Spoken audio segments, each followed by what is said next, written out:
चप्पल पाने लेवा जाओ पड़શે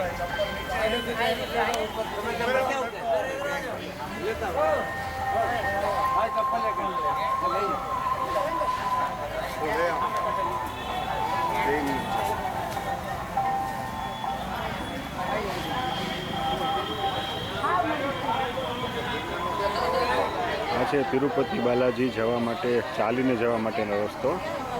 અહીંથી જે વ્યક્તિ જવું હોય ચાલીને એ સવારે 9 વાગે સવારે 6 વાગે દરવાજા ખુલે છે અને અહીંથી તિરુપતિ જવા માટે 9 કલાક લાગે છે અને 9 કલાક અહીંથી 9 કિલોમીટર થાય છે અને બાય રોડ 27 કિલોમીટર.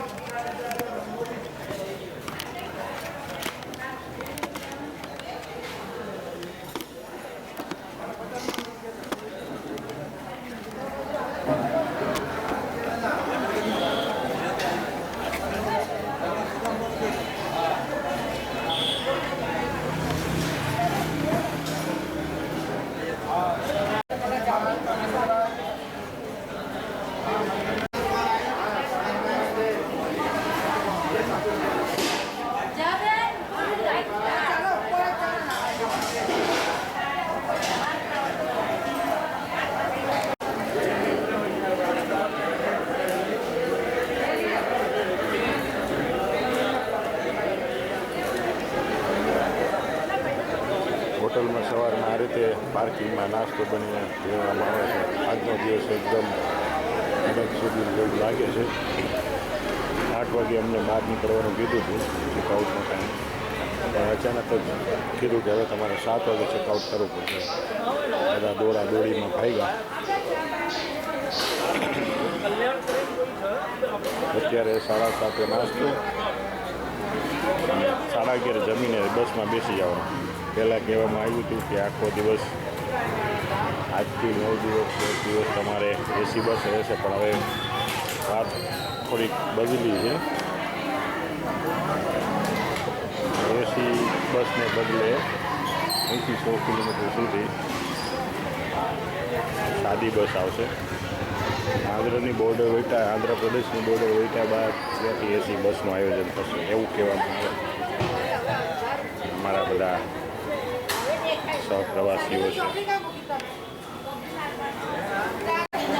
બીજી ટૂરમાંથી આવેલા બહેનો ચા નથી મળી એટલે વલખા મારે છે અને નક્કી એવું કરે છે કે અમારી ટૂર ગાઈડને પૂછ્યા વગર એ અમારી ચા પીવા જાય છે, જોઈએ છે શું આગળ થાય છે. એમનું દ્રશ્ય આગળ બતાવું છું, શું થાય છે જોઈ લઉં છું.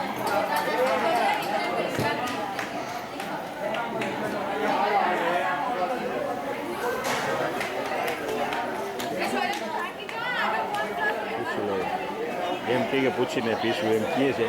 હવે એમે કેમેરા સામે જોઈ લીધું, ખબર પડી ગઈ એટલે એ પૂછીને પીશું.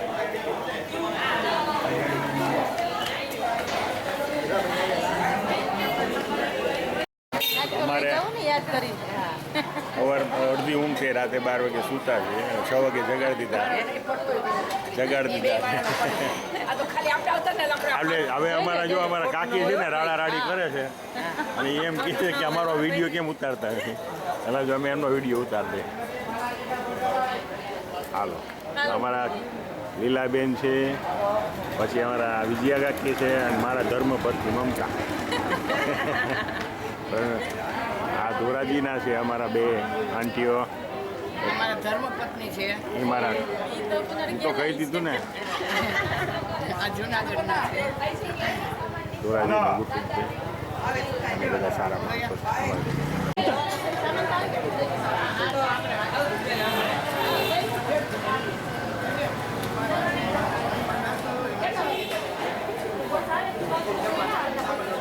જ આવો, પર્સ લઈને જ આવો. આ અમારા વડીલ છે અને એ છે ને જો પર્સ લઈને અહીં ક્યાંય ફેશન છે મારે આમ જ હાલવું છે એમ કહે છે, એટલે હવે ફેશન પ્રમાણે હાલવા માંગે છે.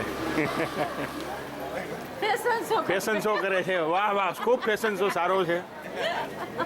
હા વાહ ને વાહ, સરસ ફેશન દેખાડે ને.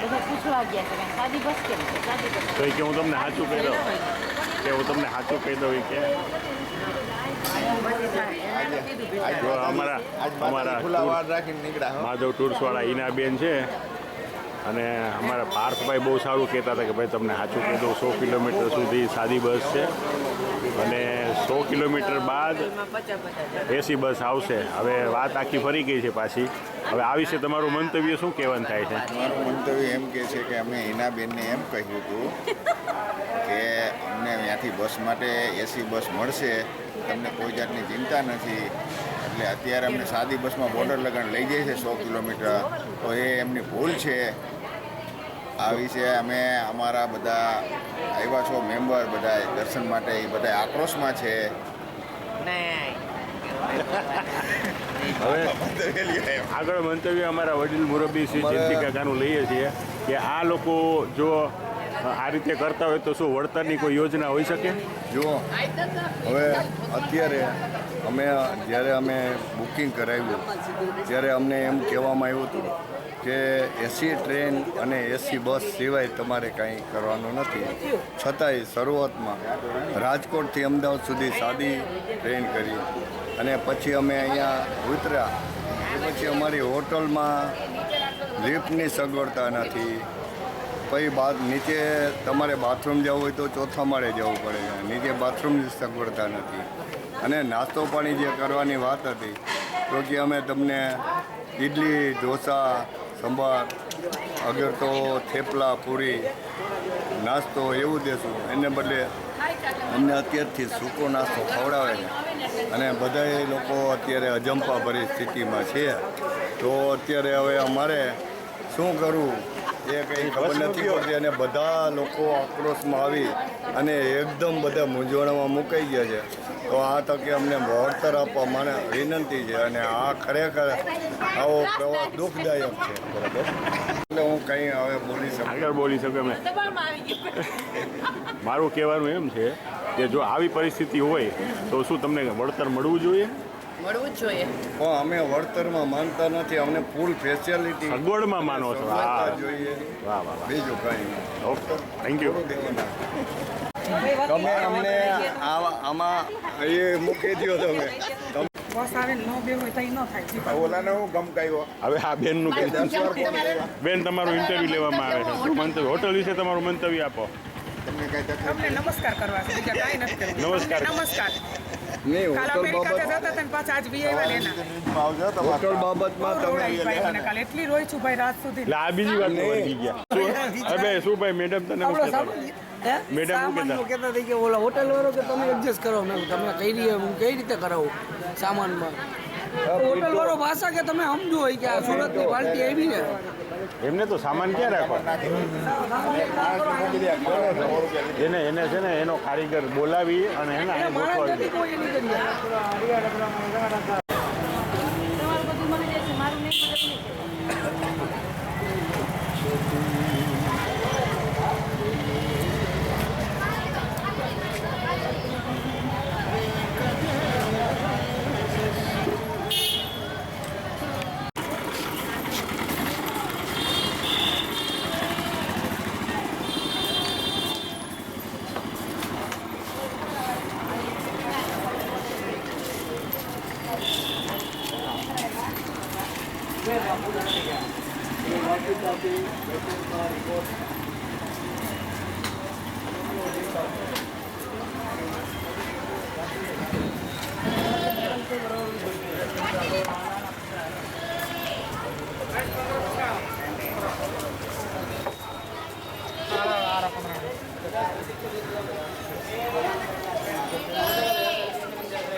છે.